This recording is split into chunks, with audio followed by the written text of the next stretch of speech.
രീതിയിൽ മനസ്സിലാക്കാതെ പോയതുകൊണ്ടുള്ള ചില അപാകങ്ങൾ മാത്രമേ ഉള്ളൂ. അതിൻ്റെ പരിഹാര മാർഗവും ഞാൻ തന്നെ പറഞ്ഞുതരാം. ഡോക്ടറാണ്, രോഗവും അറിയാം, അതിൻ്റെ ചികിത്സ അറിയാം.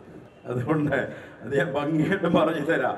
എന്താണ് നമ്മൾ ചെയ്യേണ്ടതെന്ന് ഭംഗിയായിട്ട് പറഞ്ഞു തരാം. പക്ഷേ സമയ ചുരുക്കമുണ്ട്. കാരണം 9:30 മണിയാകുമ്പോൾ ഇവിടെ മൈക്ക് ഓഫ് ചെയ്യണം. മാതൃവന്ദനം എന്നൊരു കലാപരിപാടിയും കൂടി ഇവിടെ നടക്കാനുണ്ട്. അതിനുള്ള അവസരം ഒരുക്കേണ്ടത് കൊണ്ട് ഞാനൊന്ന് ഷോർട്ട് ചെയ്തേ പറയത്തുള്ളൂ. നട്സൽ അത് മതി, കുറച്ച് പറഞ്ഞാൽ മതി അല്ലേ? ബുദ്ധിമൂർച്ചയുള്ളവർക്ക് അല്പവാചകം പോരെ. മലപ്പുറംകാർ പാടുന്ന പാട്ടാ അത് കേട്ടോ. ബുദ്ധിമൂർച്ചയുള്ളവർക്ക് അല്പവാചകം പോരെ, കാര്യം മനസ്സിലാക്കാൻ എന്തിനാ കുറയേറെ. അതുകൊണ്ട് ഷോർട്ട് ചെയ്ത് ഞാൻ കാര്യം പറഞ്ഞു തരാം. എവിടെയാണ് പ്രശ്നം സംഭവിച്ചിരിക്കുന്നത്? ഒന്നും സംഭവിക്കില്ല. കാരണം നേരത്തെ ഇവിടെ പരാമർശിച്ചപ്പോൾ ബഹുമാനപ്പെട്ട ശ്രീനിവാസൻ തമ്പുരാൻ അവர்களுം സുരേഷ് ജിയും ഒക്കെ പറഞ്ഞ കൂട്ടത്തില് മുഗളന്മാരെ ബ്രിട്ടീഷുകാരല്ലേ, മുസ്ലിങ്ങൾ, ക്രിസ്ത്യാനികളെന്ന് മാത്രമേ പറഞ്ഞുള്ളൂ. അല്ല, അവരല്ല.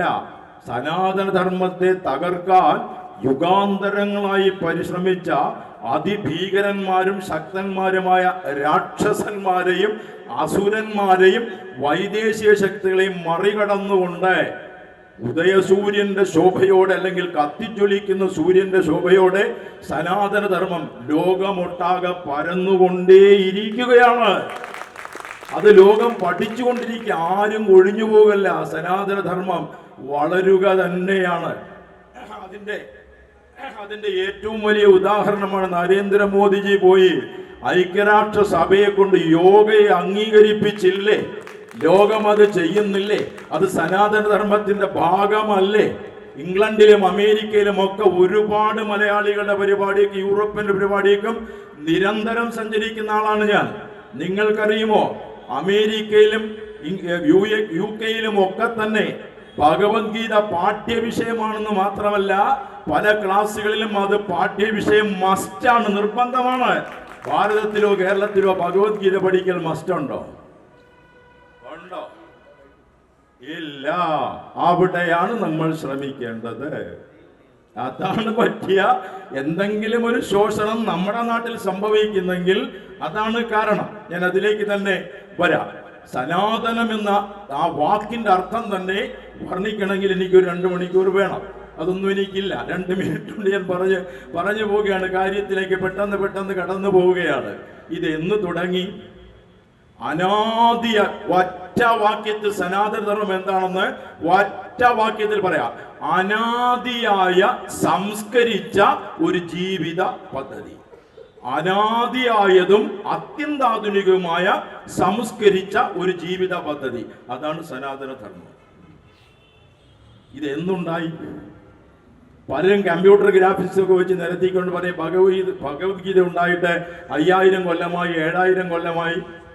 ഞാനത് അംഗീകരിക്കുന്നതേയില്ല. 5000-മല്ല, 7000-മല്ല, 10000-മല്ല. ഭാരതീയ ധർമ്മ സംഹിതകളും പുരാണങ്ങളും ഇതിഹാസങ്ങളും ഉണ്ടായ കാലം എന്ന് ഒരു ചരിത്രകാരനും ഒരിക്കലും കണ്ടെത്താൻ സാധ്യമല്ല. കാരണം ചരിത്രകാരന്റെ തൂലികകൾ ചലിക്കുന്നതിന് മുമ്പ് ഗതകാലത്തിന്റെ ചരിത്രത്തിൽ എത്തി നോക്കാൻ പോലും കഴിയുന്നതിനും എത്രയോ അപ്പുറം നിന്ന് ഈ രാജ്യത്ത് നിന്ന് സന്ദേശങ്ങൾ എമ്പാടും പ്രചരിച്ചു പോയിട്ടുണ്ട്. അതുകൊണ്ട് ഇതിന്റെ പഴക്കം ഒരിക്കലും കണ്ടെത്താൻ സാധ്യമല്ല. ഒരു ചെറിയ ഉദാഹരണത്തിലൂടെ പറയാം. ഒരു ചെറിയ ഉദാഹരണം മാത്രം മതി. ചതുർവേദങ്ങൾ നമുക്കറിയാം. ഋക്ക്, യജുസ്, സാമം, അഥർവം, ചതുർവേദങ്ങൾ. അതിലെ 4ാമത്തെ വേദമാണ് അഥർവവേദം. അഥർവവേദത്തിന്റെ ഉപവേദമാണ് ആയുർവേദം. ക്ലിയർ ആയിട്ട് മനസ്സിലായില്ലേ? ചതുർവേദങ്ങൾ ഋക്ക്, യജുസ്, സാമം, അഥർവം. 4ാമത്തെ വേദം അഥർവം. അതിന്റെ ഉപവേദമാണ് ആയുർവേദം. ആ ആയുർവേദം എന്നുണ്ടായി?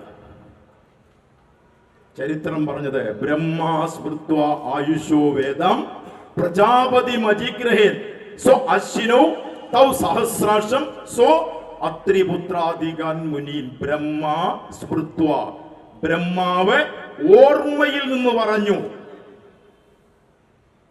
ബ്രഹ്മാസ്മൃത്വ ആയുഷോ വേദം പ്രജാപതിക്ക് പറഞ്ഞു കൊടുത്തു, അവർ അശ്വിനികുമാരന്മാർക്ക് പറഞ്ഞു കൊടുത്ത്, ഇങ്ങനെ ആ പരമ്പര തുടങ്ങിയത് ബ്രഹ്മാവ് ഓർമ്മയിൽ നിന്ന് പറഞ്ഞു.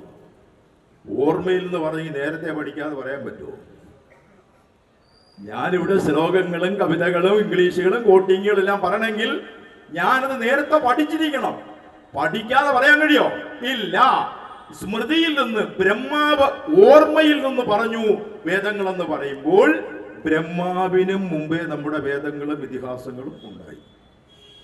ബ്രഹ്മാവ് എന്നാണ് ഉണ്ടായെന്ന് പറഞ്ഞു തന്നാൽ ഭാരതീയ സംസ്കാരത്തിന്റെ പഴമ എന്നാണെന്ന് ഞാൻ പറഞ്ഞുതരാം. ഇമ്പോസിബിൾ. ഒരു ചരിത്രകാരനും കണ്ടെത്താൻ പറ്റൂല. എത്ര ലക്ഷക്കണക്കിന് വർഷങ്ങളായി മനുഷ്യകുലം ഉണ്ടായത് മുതലുണ്ടായ ഒരു സംസ്കാരം, അതാണ് അനാദിയായതും അത്യന്താധുനികമായ ഒരു സംസ്കരിച്ച ജീവിത പദ്ധതി. അതാണ് സനാതന ധർമ്മം. അതിന്റെ ഒരു ലേറ്റസ്റ്റ് ഒരു ചെറിയ ഉദാഹരണം പറയാം. കോവിഡ് വന്നു, കൊറോണ, ലോകമൊട്ടാകെ വിറച്ചു. വളരെ വർഷങ്ങളായി 984 ഞാൻ പ്രഭാഷണം തുടങ്ങി, 89 മുതൽ വിദേശയാത്രകൾ ചെയ്യുന്നു. വളരെ വർഷങ്ങളായിട്ട് യൂറോപ്യൻ രാജ്യങ്ങളിൽ ഞാൻ പോയാൽ അവിടെ ചെന്നിറങ്ങുമ്പോൾ സ്വീകരിക്കാൻ ആളുകൾ നിൽക്കുമല്ലോ, ബൊക്കെയൊക്കെ ആയിട്ട് വന്ന് നിൽക്കുമല്ലോ. ഇപ്പോഴും എയർപോർട്ടിൽ വന്നിരുന്ന് നമ്മുടെ ജിതേഷും RG നായരും ഒക്കെ കൂടെ വന്ന് നിന്നതുപോലെ, പിള്ളയെല്ലാം കൂടെ വന്ന് നിന്നതുപോലെ വന്നു. വളരെ വർഷങ്ങളായി ഞാൻ സനാതനധർമ്മം പഠിച്ച് കഴിയുന്നിടത്തോളം ഉൾക്കൊണ്ട് ജീവിക്കുന്ന മനുഷ്യനായതുകൊണ്ട് ഞാൻ യൂറോപ്യൻ രാജ്യങ്ങളിൽ പോയാൽ എയർപോർട്ട് ഇറങ്ങി ചെന്നാൽ അവരെ ഷേഖ് ഖാന്റെ കൈ നീട്ടിയാൽ ഞാൻ കൈ കൊടുക്കാറില്ല. ഇത് കൊറോണ വന്നതിന് ശേഷം